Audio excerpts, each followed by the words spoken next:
This is MC Fireside Chats, a weekly show featuring conversations with thought leaders, entrepreneurs, and outdoor hospitality experts who share their insights to help your business succeed. Hosted by Brian Searl, the founder and CEO of Insider Perks, and powered by insights from Modern Campground, the most innovative news source in the industry.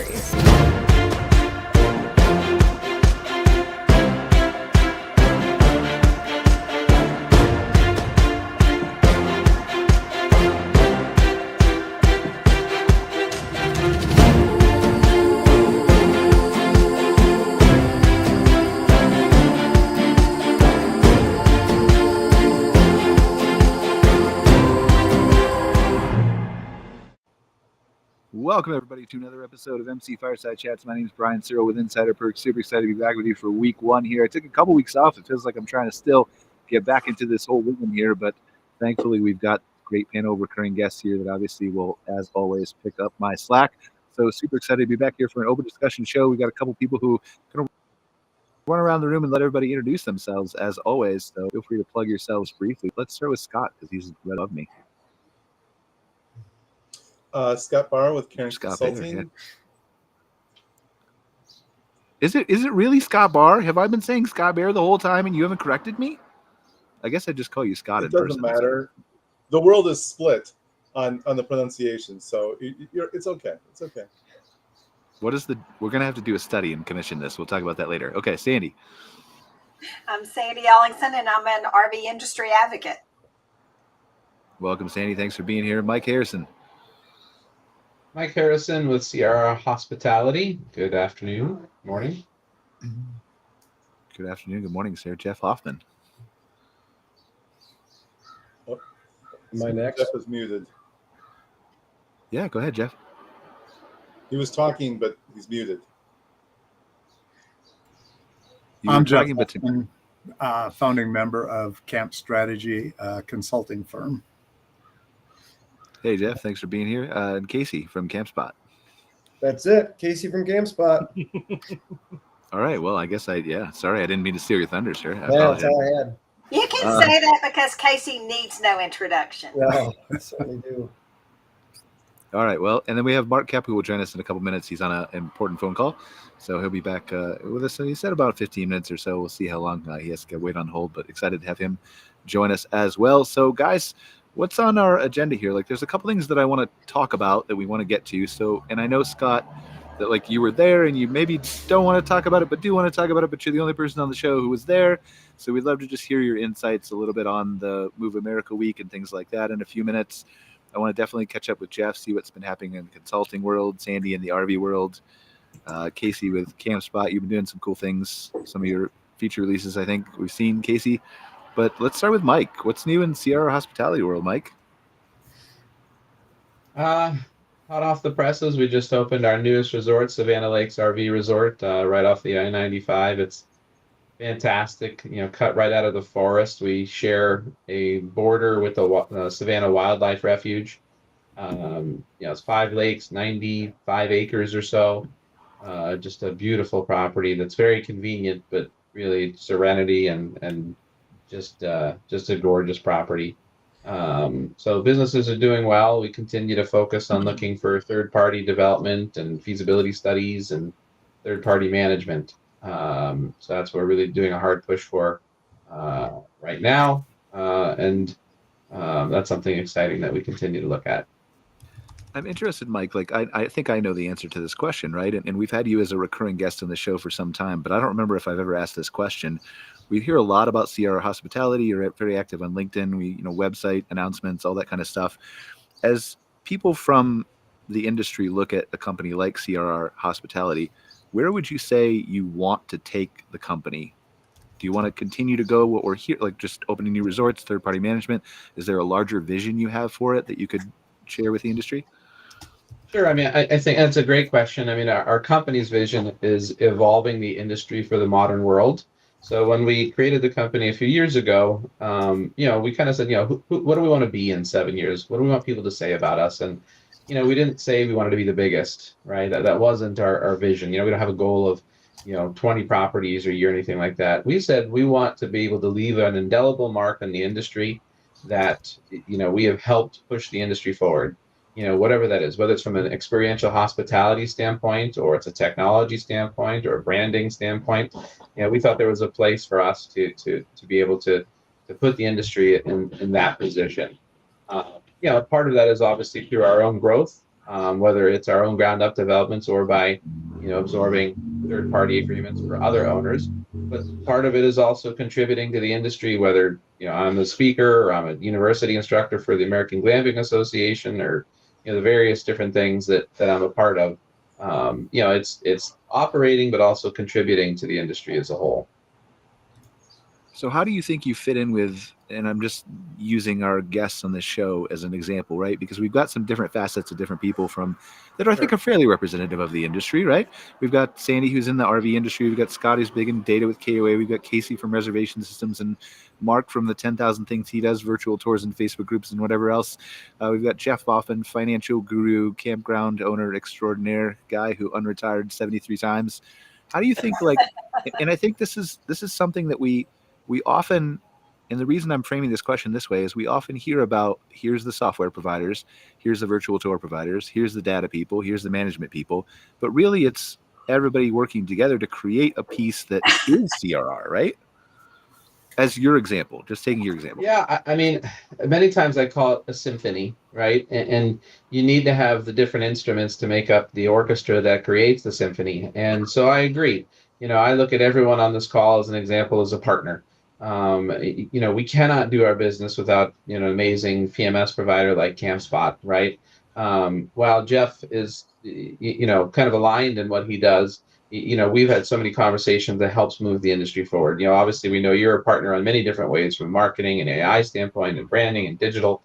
And, Mark, obviously we do business with as well. So I think, in order to be successful, and, Casey and I have had many conversations as well from CampSpot's side.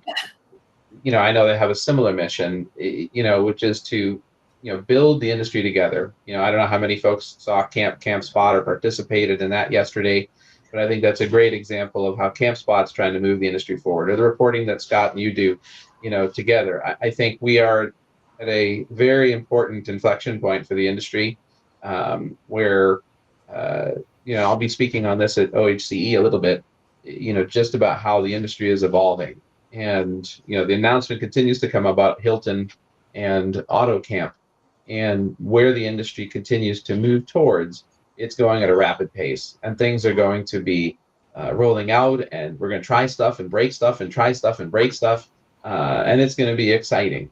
And so I think using your partners and collaborating with your partners is imperative in that, because, sometimes we need to push our partners, to help grow at the pace we want to grow and deliver what we need to deliver. And we also need to rely on our partners to say, hey, have you guys seen this? Have you tried this? Do you know we've got this coming out? Or, hey, we want to pilot something. So we all work together and aligned to bring the industry forward and up to where, it's going to be going at breakneck speed. I think that I would love to have a brief, and certainly all of you can redirect where this show goes, but I'd love to have just a brief conversation about education overall. And that will lead kind of I'd love for you, Casey, to tell us about CampSpot, which, by the way, is very difficult for me to say. And I don't know why. If it's the camp, it's not really, anyway, whatever. But just the education that is necessary as our industry goes through the changes that have come recently in the last few years, the ones that at least I believe are coming more rapidly in the next few years. And I think that this is because everybody on this call in some form or fashion is doing their educating. If that's Jeff through consulting and strategy and finances, if that's Mark through new ways to showcase your park, if that's Casey through CampSpot and reservation systems and ways to make up ancillary revenue, if that's Scott through the reports that we do for MC reports and the work he does with KOA and everything else he consults on, if that's Sandy through the RV industry, if that's Mike through CRR, right? I think education is a big piece of where we are going to need to go as an industry, and maybe we should take a few minutes and talk about it. Well, let's get comfortable while Sandy is most likely going to be the first to respond here. So well, no, I gave it to Casey. I promised it to Casey because sorry. CampSpot, for one, how did you come up with a name? but only spend about 10 seconds on that. I won't make you. Yeah. No, I mean, I think the idea here is, Erin, our fearless marketing leader, she puts a unique, fun twist on just almost everything she does. She does a phenomenal job doing it. So I'm always pleasantly surprised with the detail that she'll bring out to kind of every little kind of big or large campaign. But I think you're touching on something that's, I think, is extremely relevant in the idea of education. And at the end of the day, right? I mean, what are we educating for, right? There's education that's pushing a product or pushing a vision, or it's pushing your services. But to some extent, I think the right people in this space that you continually see kind of representing it, which I think this group here, maybe outside of myself, does a phenomenal job of that. No, I'm just kidding. But like we want the industry to keep moving forward, right? I mean, we want the industry to keep growing. And we're facing something unique right now, over the that's different than the last few years. There is some headwinds right now. Overall camping searches are down.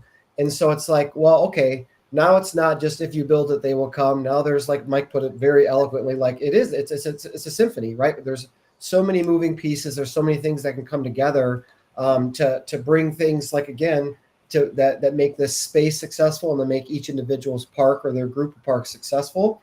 And I think that the education piece of it, because there's so much going on a day-to-day basis of running the park. I mean, you always use the analogy, you're working in your business, you're working on your business. And we think the more that we can continue to kind of educate on sometimes broad strokes of, hey, here's some simple things you can do to make up revenue if your occupancy is down, right? Those are some simple things. But then there's other things as far as overall industry trends that are absolutely necessary to pay attention to, right? You need to be aware of what's going on. I mean, you and I, Brian, have had this conversation for years now where, for a lot of parks for a long time, they didn't feel they needed any marketing, right? They're just like, no, we're good. We're where we are. We don't need to do it. And they're recognizing now, okay, well, now that my occupancy isn't like it was last year, what do I do now? I'm scrambling now. I need to do marketing. And I'd probably push this back to Mike here in a bit, but for a lot of operators, they've known for 3 or 4 or 5 or 6 months or 8 months that occupancy was down, right? But for a lot of operators, they're recognizing it right now. They're reaching out to us right now saying, hey, June numbers are down. In May was down. And so for us, education comes through multiple different versions. But I mean, to me, what's absolutely relevant is what's going on overall in the space. What are ways that you can make up revenue if occupancy is down? What are ways you can increase occupancy? And then overall, how do you use data? How do you use your own park data and overall data to help your business succeed? And those revolving topics for us will continue to kind of press and push that out. Not necessarily like, this is the flashy new feature, you have to be using this or your business isn't going to succeed. I think that's run its course. And I think we've heard enough of that. Now it's like, what are all the pieces that are necessary to put you in the best position to be successful? And so the camp spot thing is starting to pull on those things. What is something we can bring out 4 times a year that we feel is relevant in the space right now at this time of the year? What are things you can do that are practical right now in the time frame that we're in, that we're seeing that hopefully helps breed success? Because I mean, we have a unique business model, right? I mean, we only charge when a park takes a reservation, right? So we succeed as parks succeed. If their reservations are down, guess what? Our revenue is down, right? So we're in it together. We don't have the model where, hey, you pay us regardless, and I hope that things are going well.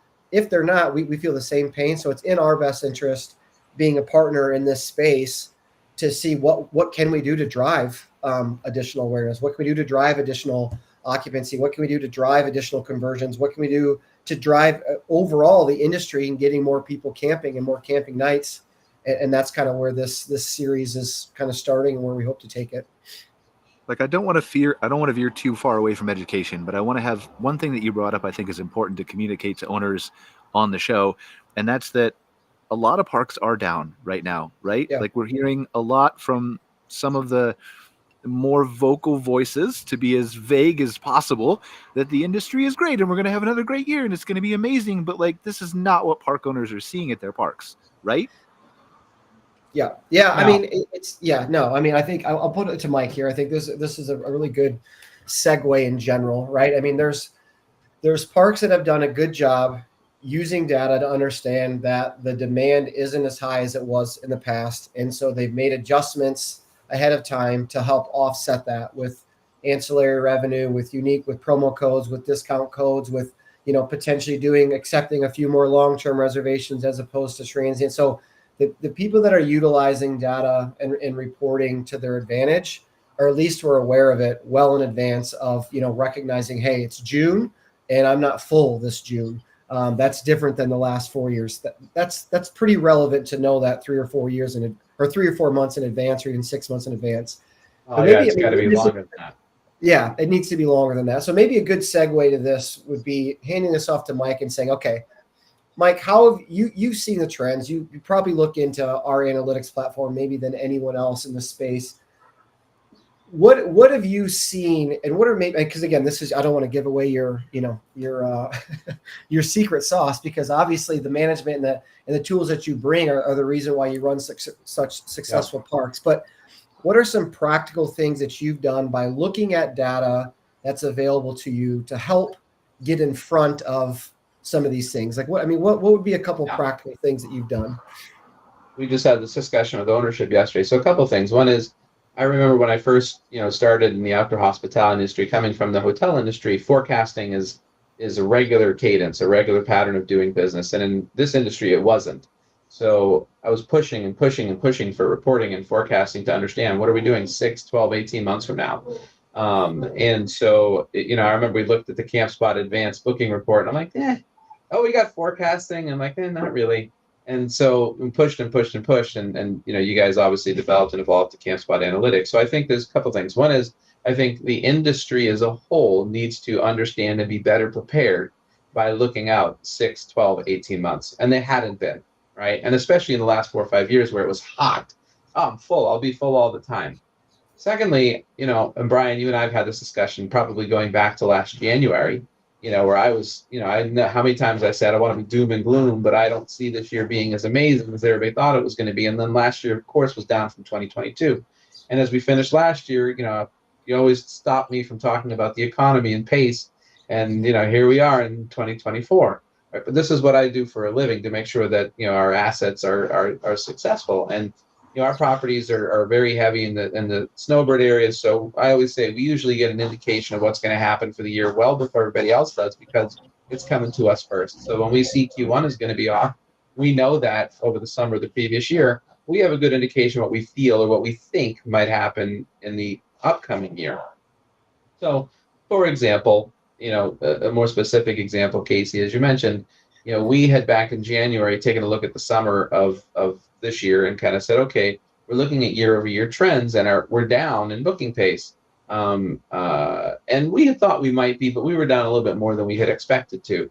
So we did a hard push for the summer, ran some promos, boosted our Google ads, and so we were quite overspent in Q1 for marketing.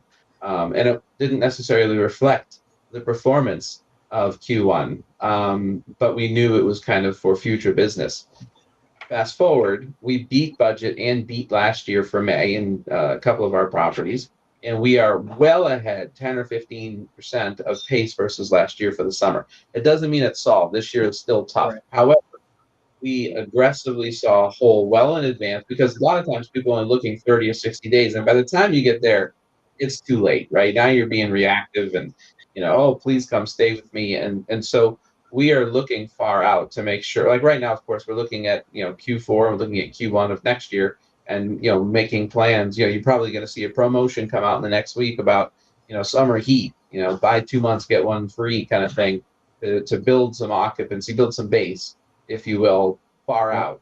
And so using the tools, I think, and everything at your disposal, it's not just use, it's also, what we have from Google Analytics and the stuff that Brian provides us. It's the reporting that Scott does. It's not an easy answer. It's an amalgamation of all the information to make best decisions.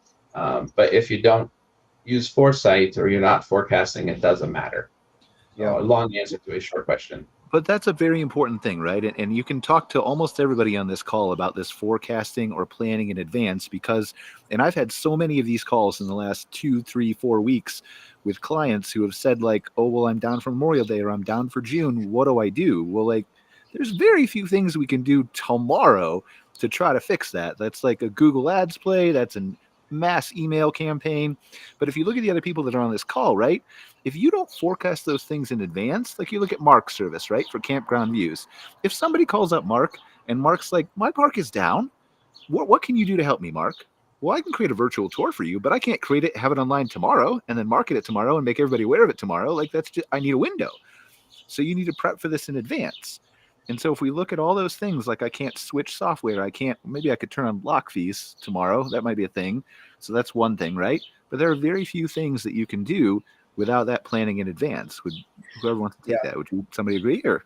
Yeah, no, I 100% agree. And we did everything we could. And like that first camp spot thing that we did, we tried to break it down in terms of, okay, what are some just subtle things you can do? I mean, it's amazing still how many parks, I mean, Mark's gone well beyond this and for what good reason, but just still basic imagery, right? And have you updated even like your listings in terms of like how you're describing your park and the sites? And so there's subtle things that, there's baby steps that still can be done right now that I think many parks in this space should continue to take serious, making sure you have up-to-date images. What is, Mike's done a ton of stuff on branding and what's your identity and what's the consistency within that.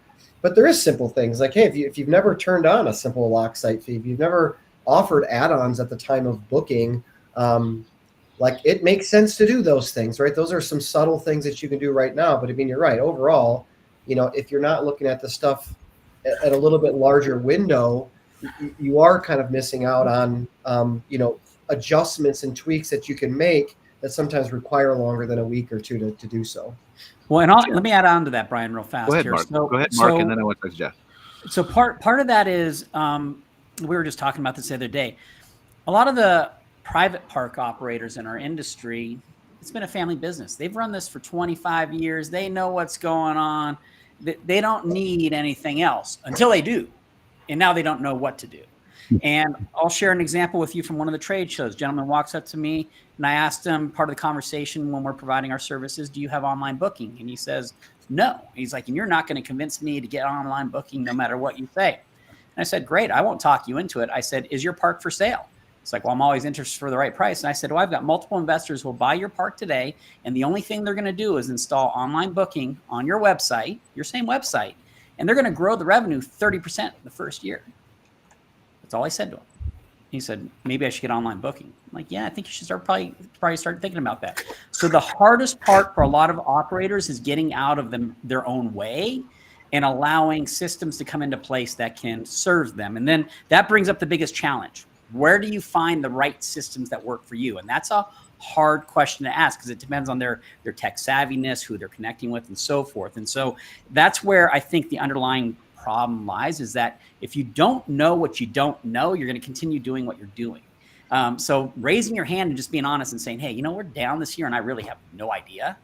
Then start reaching out to people and just having conversations because that'll guide you down the right path. So Casey, kudos to you guys on that camp spot report. There was 2 data points in that presentation that just blew my mind. The lock site fees, 1, and then the dynamic pricing, 2. Just the numbers. If you haven't had a chance to view that report, I'm sure they can download a recording of it, right, Casey? But the data they have on lock site fees and dynamic pricing will nullify anybody's argument about being able to move people around their sites. When they look at the raw numbers of how much money is made by parks that are using that service, your argument is moot. You'll go ahead and use those services and use them appropriately. So kudos to you guys for doing that presentation. So for me, all this is important, right? And I don't want to minimize all what you just said, Mark, because it's very important, all the things that we can turn on right now. But I'm more interested in the discussion of, yes, now is now, and now we have to pivot and do certain things. But how do we then work toward 18 months from now? And so I want to ask Jeff this question, just Jeff, from a financial standpoint, and you're like a financial guru as far as I'm concerned, right? I don't even like to look at my numbers at all, which is probably a terrible thing, and don't coach me on that. But so if you literally are an operator and you're looking very lightly at your finances, and maybe you're working with a Jeff or a Camp Strategy or a CRR Hospitality that's paying more attention, but if you're just lightly paying attention to this stuff, what can you do to help yourself notice and forecast this stuff far enough in advance for you to do more with it? What a lot of people don't look at is, as Mike brought up, their forward bookings. Although the window for booking has decreased, where during COVID and that, I would say we were almost 4 to 6 weeks out on reservations. Now that window has dropped back down to the more normal pre-COVID booking window, which is about 2 to 3 weeks out, except for major holidays. So if you're looking at that and go back and look at maybe your 2019 take-up reports, you can tell if you're staying even with the percentage of take-up on 2019 versus 24. 24 right now seems like it's going to be flat.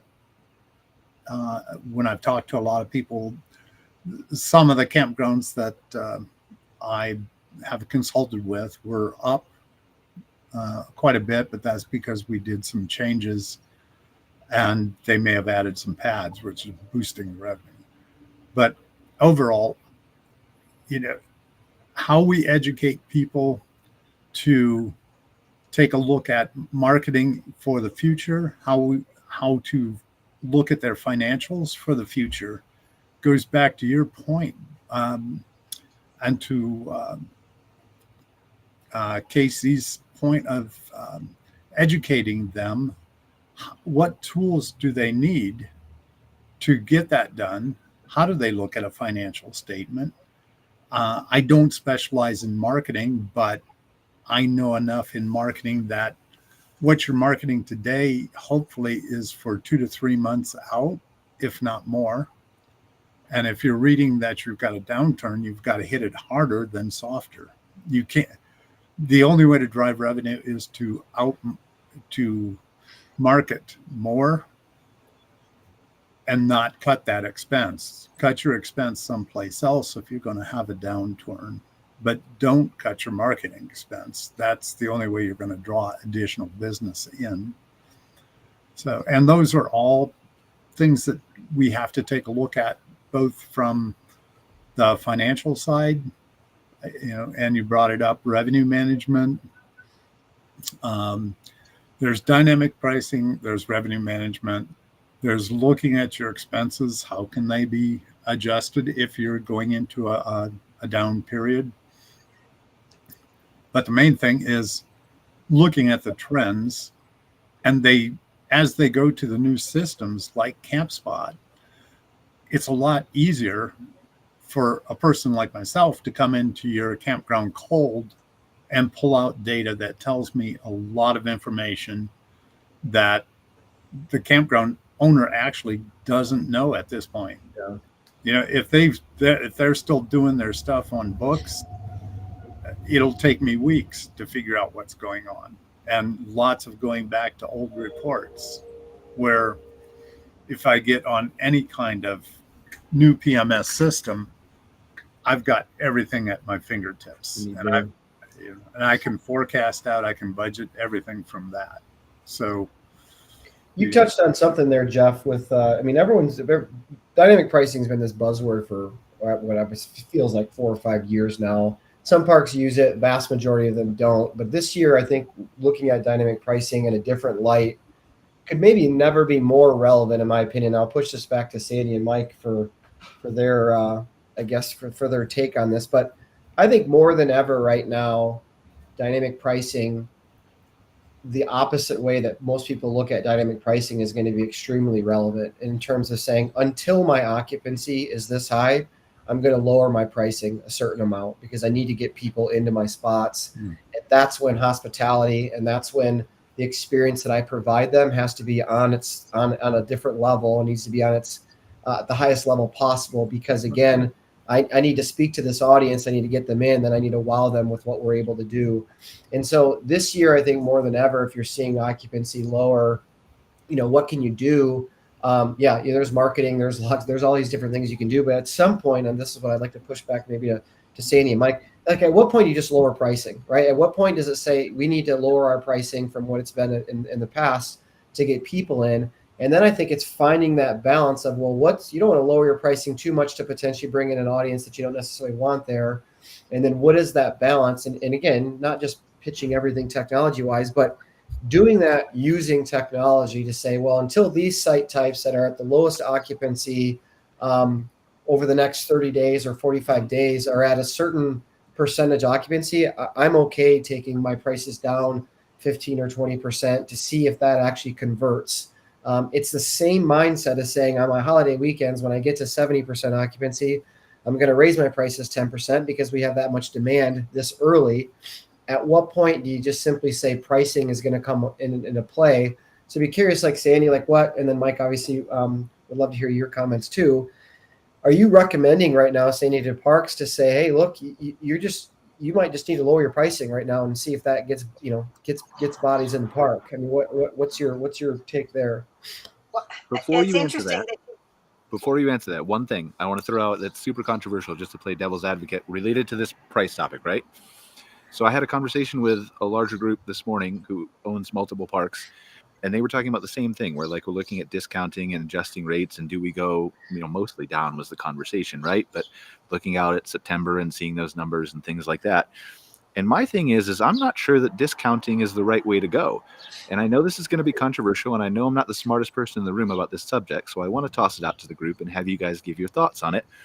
But I think if you're looking at a consumer who is squeezed because of inflation and who is naturally going to cut back on some things that they're doing, whether that's all camping or no camping or some camping or longer stays or longer distances or whatever it is, right?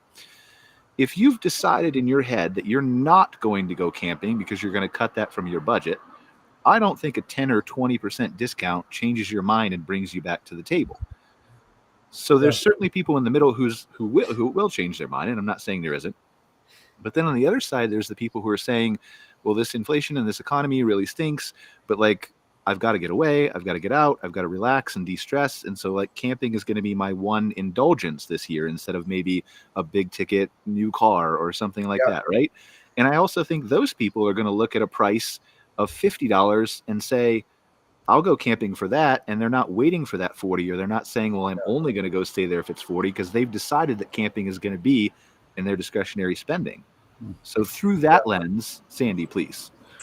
Well, I was going to say that was a really interesting point you brought up. I just got back from a large rally. There were about 1,000 people and about 500 rigs. And there were a lot of just like breakout sessions, conversations. About 75% of the people there had never been to a rally. And that group was split half and half between like brand new to the RV industry and seasoned RVers. And the conversations were interesting because a lot of the newer people in the industry were saying before they make a trip, they were checking Airbnb prices, hotel prices. So the competitive landscape is now bigger than just looking at RV parks. And I think that's confirmed by the fact that we see the big players like Hilton and some of the others and Marriott wanting to get into the RV space. Because what they're saying over and over again is that we're getting a higher daily rate than they are, but when you consider that they have to clean all these rooms. So I've realized that competitive landscape is bigger. So I'm encouraging all of my parks to look at what the whole competitive landscape is around them based on who they're trying to target. And then the second thing that's interesting, and we found this to really work, is before you discount your rates, look at your cancellation policy and your deposit policy.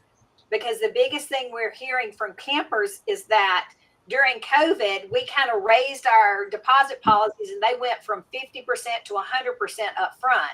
Well, it's harder to put that money up front now. So if you do go back to the one night, like we used to all do, that makes it easier. The second thing is, instead of making your cancellation policy where you have to do it 2 weeks out, Make it shorter, and maybe instead of a refund or a penalization because you need to cancel, tell them you'll keep that money, and they can change that reservation 2 or 3 times during the year if they need to. Because a lot of times they're not booking because they're worried about the weather, or they're not booking because they don't know what's going to happen with something. And so we're seeing a lot more last minute reservations, but I want my parks to get those reservations in advance so they can plan. So those are a couple of things that we're doing to try and improve that situation. Yeah, and I'll jump in also because Brian, I completely agree with everything you just said there, because that's the same advice I'm giving my client parks. I would never discount, or I would never lower my prices. I would do promotions though. So to the point, if somebody's not going to go camping, there are some parks you can think, you want to think high level. Mike's Parks, Jellystone Parks, destination organizations that are more resort oriented can obviously put on events and draw people in because they give them an excuse. But when you go down to the mom and pop, what can they do if all they are is a place to park and you don't have any traffic coming in? So there's a few things you can do. Number one, you can market. Number two, you can answer the phone. That's probably the biggest thing. You answer the phone, you're going to get business. It's kind of magical. It's a big problem in our industry. A lot of park owners do not answer their phones, and so they're not going to get the business. So the biggest trend that we see going on is 2 things this year over years past. One, there's less campers than there was in the previous years. There's people who did it. They're off the road, so we don't have this huge audience. We still have a massive audience of campers. I'm not saying everybody quit, but it's not that huge bubble that we had before. 1. 2, we've got macro factors going on. It's an election cycle in the United States. I think in the last 3 months that we were supposed to die of a solar storm, a nuclear war, and a pandemic in the last month alone. Like the amount of news being blasted at people right now about the end of the world, vote for me, it doesn't matter what side you're on, it's scaring people. And so they're shortening, they're not going to plan 3 months out because I might be dead from a nuclear war then, right? So they're planning in a tighter realm. I'm going to go camping. Super chill up here in Canada, just throwing that out. Yeah, well, we should all go to Canada. Well, and to that point, Brian, and the side point I was going to make is I live in a rural area in Wyoming. Our town is busting at the seams. There are RVs everywhere. And to the point Sandy just made, there's actually RVs in the hotel parking lot where they're staying in the hotel versus the RV park that's full in our town, right? So people are going to rural areas and their travel has changed. So the industry has changed overall. So the simple thing of just saying lower your price to bring people in, no, that's not it. There's a whole bunch of other factors that go into play. Yeah, just to be clear, I wasn't suggesting that. I was throwing it over to you guys to say, like, because we've had that a lot with people asking us, like, hey, should we just, do we just need to go back through and lower the pricing? And again, that's why I proposed the question is, I don't think that's the answer either. I mean, I think if you're going to lower prices, I think it should be promotional or discount based so people know that, hey, I'm offering you this discount for this period of time. It's not just generally lowering my prices in general. You're giving people the idea of a deal. You're giving them a discount. You're giving them a reason to book now or take advantage of a special versus just saying, okay, my prices need to go down because people think it's too expensive. I would be in that camp. That's why, again, I was throwing it over to you guys to get your answer there. So I want to make sure. It needs to be targeted too, right? I mean, it's very easy because you're busy and you're panicking and you're unsure why you're down because you didn't forecast it, didn't look at the numbers that Jeff said and all those kinds of things to say, I'm just going to throw a 20% off coupon out there, when instead you should be doing like what the airlines do, for example, is they'll send you a discount that says 30% off base fares, and it's 10 flights that aren't full from the airports you don't want to fly out to because Delta's trying to fill those seats. But that's a targeted approach. They know exactly what they're doing. And so discounting, yes, I'm fine with discounting, but I think it should be carefully thought out and not a blanket discount giving away revenue that you could have gotten later in the year. Hey, Brian, one of the things that I've always taken a look at and we've instituted in some of the parks is we classify the sites, even like the pull-through sites. There's A, B, C, and D sites and the back ends and all of that. And what we do is we price structure those so that we have a blend of rates throughout the market. And what I'm finding this year is my crappiest pull-throughs that are the lowest price are full. So that tells me that there is a price break this year. They're looking for bargains, where last year it was, well, I should say it's strange because My high dollar deluxe pull-throughs with patios are full, and my cheapest sites on pull-throughs are full. So what we're missing is the middle of the economy. The high-end people are still here, and the other ones are still looking for bargains. I haven't lowered prices yet. We're just, I've told them to be patient and to market. And the way that we do dynamic pricing is somewhat, we start out with a low price until we get to 25% occupancy. And then we bump it. At 50% occupancy, we're looking at, that would have been our base rate. Hey, Ours. Jeff, Oh, what's the gap in price between your three site types? It's about $30. I think there's a couple different factors here too. I think generally speaking, we're kind of talking about transient, right? Yes. The people who are coming from a night, the people who are coming, but I think, and these are important discussions to have. There's more than just one segment, which is just transient, right? There's also weeklies, there's monthlies, and there's long-term. Right. And so how you price and factor and consider all of those need to be taken into account differently. Because the construction workers traveling, they're still traveling, right? The full timers, they're still around, and so you need to be careful when you apply pricing factors and schematics along those lines to what market you're talking about, and then kind of go back to what everybody says. And we used to say this in the hotel business, and I hate to always say, it's the most annoying when some person says, "Oh, when I used to be in blah blah blah." So I'm being very annoying when I say that. I know I am. I'm sorry, but there's so many tenets that you can pull, and in the revenue management world, we used to say, "Are you priced to sell, or are you priced to discount?" Right? And so if your price is always your discount price, well, then that's not a discount. That's your new price. Right. And so you have to be careful that you just can't always be discounting or running a promo every single weekend, because otherwise that becomes your new price. Yeah. Right. And so that's the important thing to understand, is what your goal is. Are you lowering pricing, or are you running promotions to spur and generate some additional revenue? Right. And one of the things that, I've heard for years is you cannot create demand. Right. Just because your price is going to be this doesn't mean that all of a sudden, all these people are coming. They're the customers that may be around that are in the market, but the lowering price didn't create the demand. It may have helped drive more people to you. So there's some pricing things, that, and all of this. I actually have this whole topic at OHCE about revenue management and how you apply philosophy and analytics. But it's right now, when it's tough, is the most important thing to kind of take a look at what your holistic strategy is and be true and have integrity to your intention, because otherwise you create disharmony with your guests, because they don't understand what you're doing. Last week I saw this week you ran that. And I think the other thing is, for a lot of the folks that are new to the industry, or some that have been through the cycle, we are in that part of, we come off 2 record years all time, right? All time. And so we're down. Right. But what is that down relative to? Right. If you look at the healthy industry, it's still very, very healthy. And if you look at it comparatively to what it was 4 or 5 years ago, the numbers are great.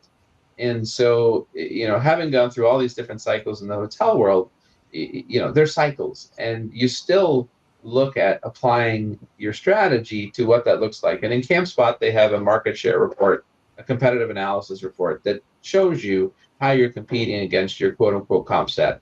And so, I love to say, and people laugh at me for the saying, but, maybe we're sucking, but we don't suck as bad, right? So you understand how you're performing against the other folks in your comp set.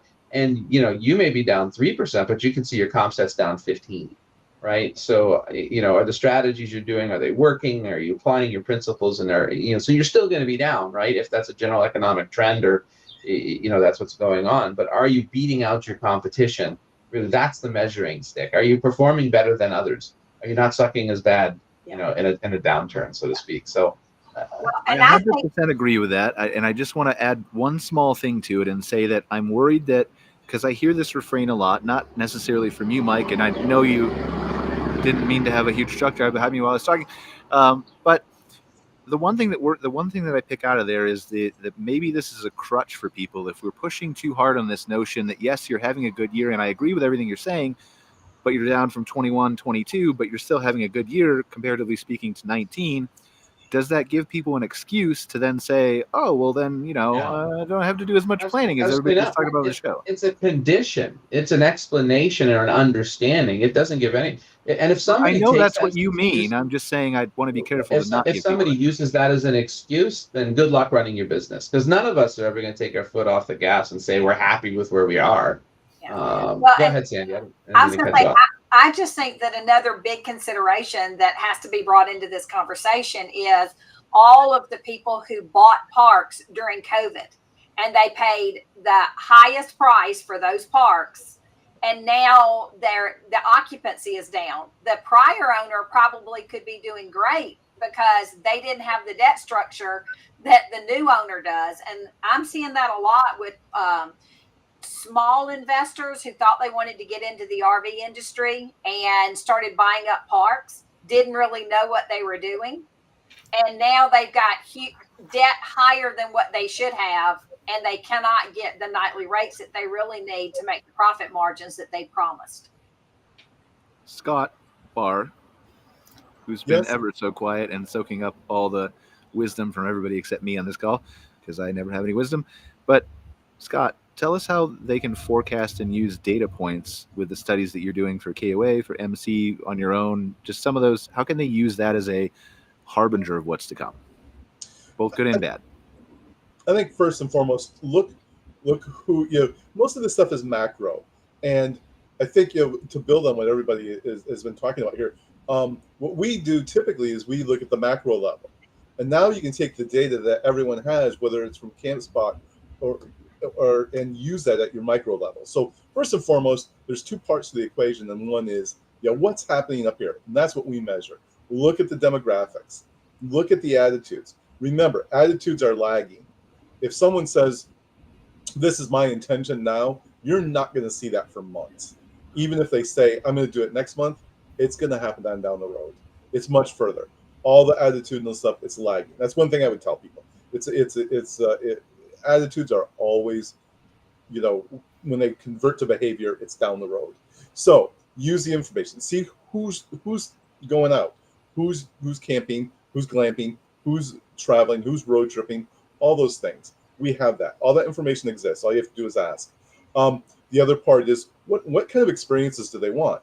That's how you build on it. I think maybe it was you, Brian, that mentioned this earlier, and Mike talked about it too. Like, what are you selling? You're selling an experience. What are those experiences that people want? That's what you're selling. They're willing to, and typically, if you're, people will pay for an experience that they want to have, and they're going to budget for it this year. But talk about the experiences. Look at what's trending out there. There's a lot of information that we're putting out that addresses all this. The on the ground experiences, how they want to eat, what they want to do, what they want to, who they want to be with, all those things. And how you use that is, to me, the most important thing anyone can do is active listening. Listen, ask, listen and ask. It's like there's a lot that can be learned from this. And again, by combining the information that's available, that's where you get the picture. Mike and I from CampSpot co-presented down in Florida, and I thought it worked. I really enjoyed it because what we did was he talked about the information that the objective information that is being gathered, and I talked about the trends.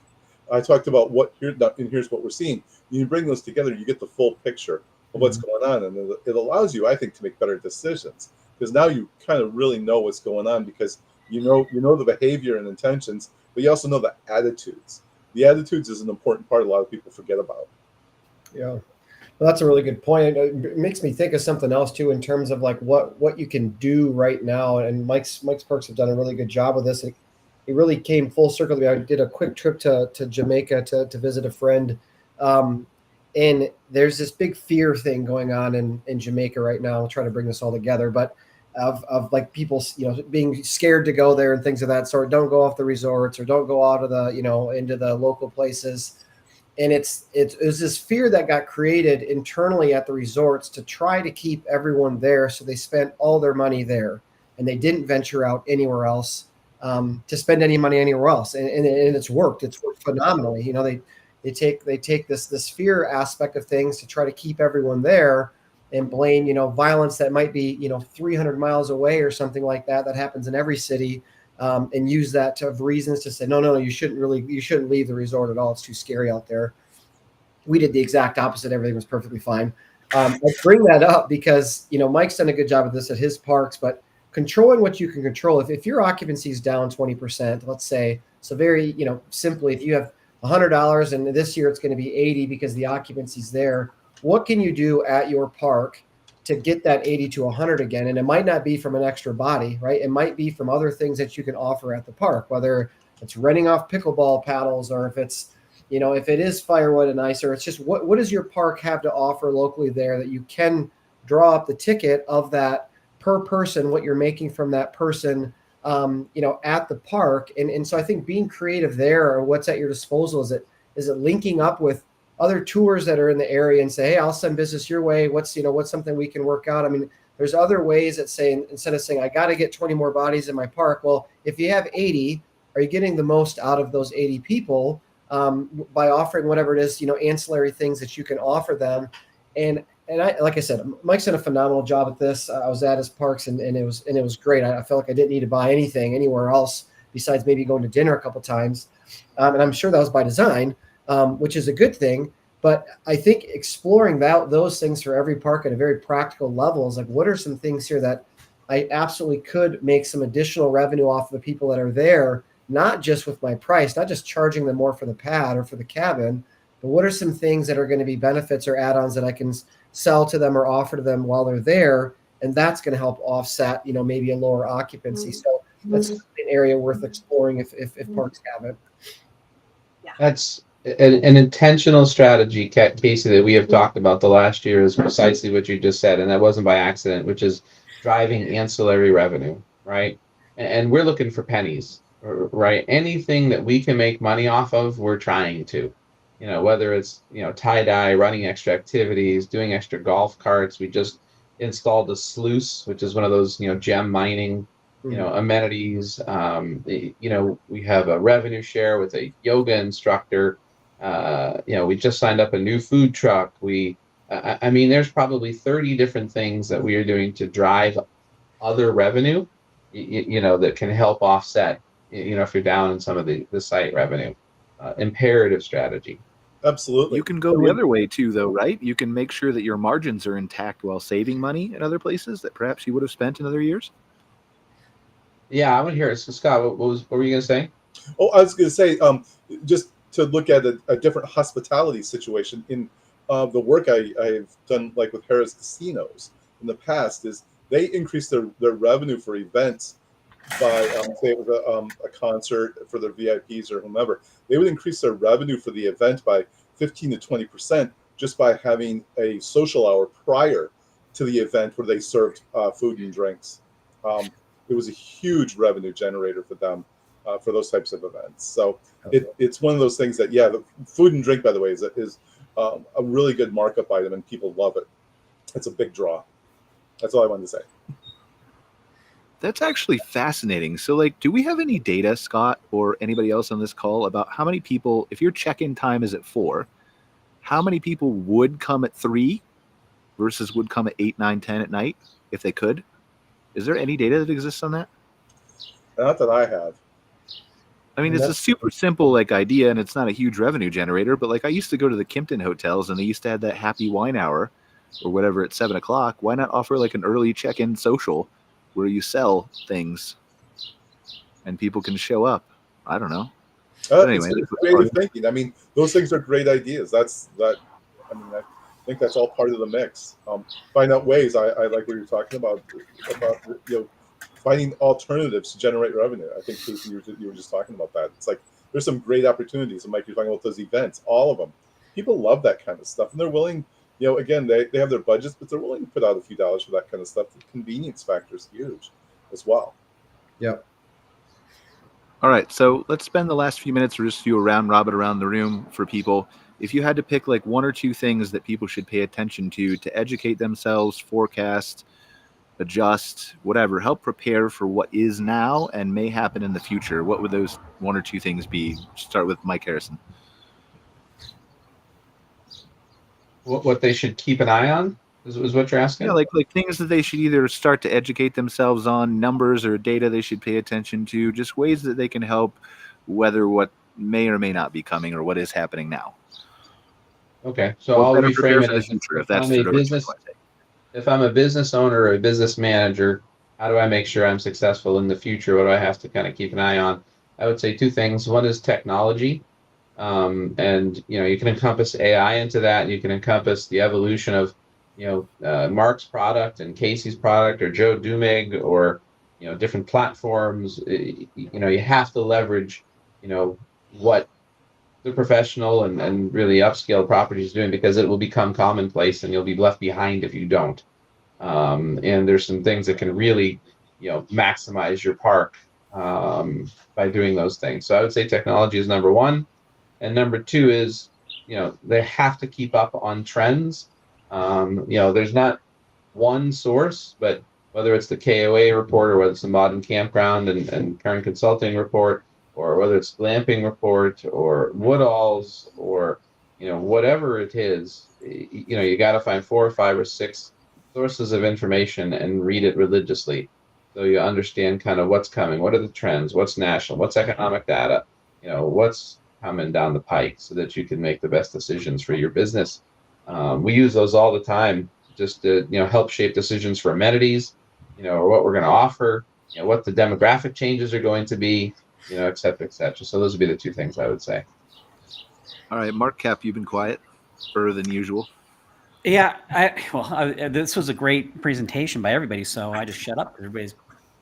I don't need to talk when everybody's killing it. So my advice right now, and I think the easiest thing for park owners to grasp and do to kind of control the flow of their guests is you want to reach guests that have stayed at your park, right? You have their email address. If you want to do something tangible that can increase your business, start doing some online webinars, go to YouTube, learn how to use an email handler and start emailing your guests. There's segmentation. There's all sorts of stuff. I'm not going to overwhelm you. If I give you one task, get your email list out of your reservation system and get those emails onto an email handler and start communicating with the people who know who you are. All right, Sandy. Well, my dream that I've been working on for several years actually goes live on June the 15th. So my tip would be to watch out for the hub, because it is exactly what I think parks have been needing. It's what I've been doing for 4 years on my own, and now will facilitate everybody in the industry, whether it's campgrounds or RV industry, manufacturers or suppliers. You'll be able to connect, communicate, collaborate, and then innovate. And I think in doing all of that, we will change this industry.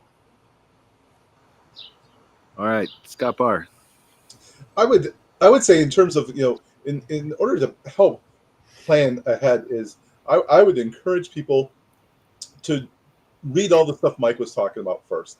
Do that. Be a good consumer. And again, I will reiterate the idea of asking questions. Find the people who do this research, ask them questions.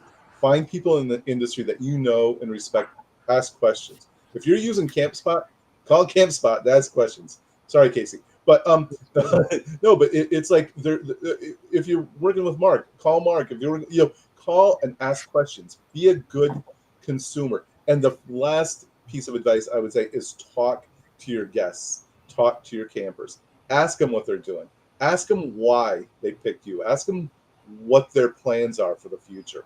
That on the ground information, again, it may be lagging because they're there now, but it will give you some insights into what's going to happen in the future and what's coming along. Because there's things like the shortened booking window.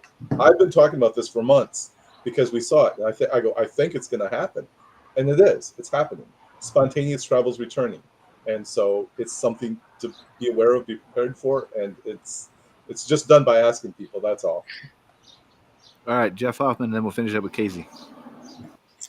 A lot of what Mike said, I think our industry is becoming more technologically advanced than it ever has been, and the people that aren't keeping pace are going to get left behind.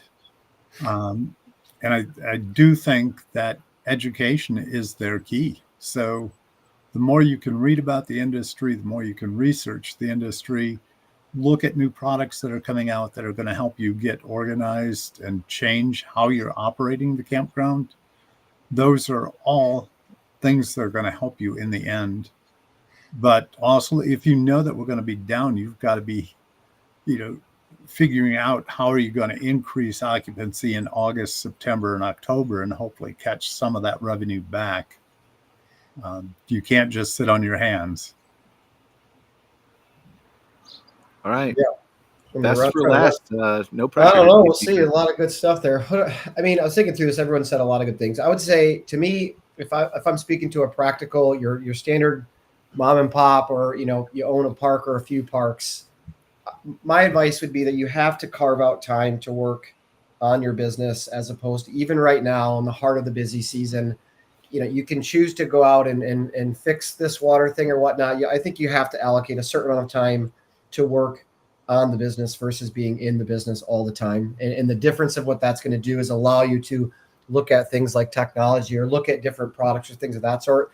And if that's not you as a business owner, if that's not your skill set, or if that's just not something you see yourself doing, then incentivize a manager or incentivize someone else that works for you, works with you, and let them go out and create space to look at these different, look at marketing, to look at, are we in all the local things here? Have we sent an email to our guests recently, or past guests? Like, everything that everyone's just suggested, you have to be intentional about creating space and time to pursue some of those things, because otherwise you'll just like all of us, you'll find yourself working, doing the things that are coming at you, which right now for most campground owners is going to be relentless. It's going to be, this is the busy time. Even if you're 20% down from last year, there's still a hell of a lot of work to be done. So if you're not creating that space, it sometimes can get pushed off too far.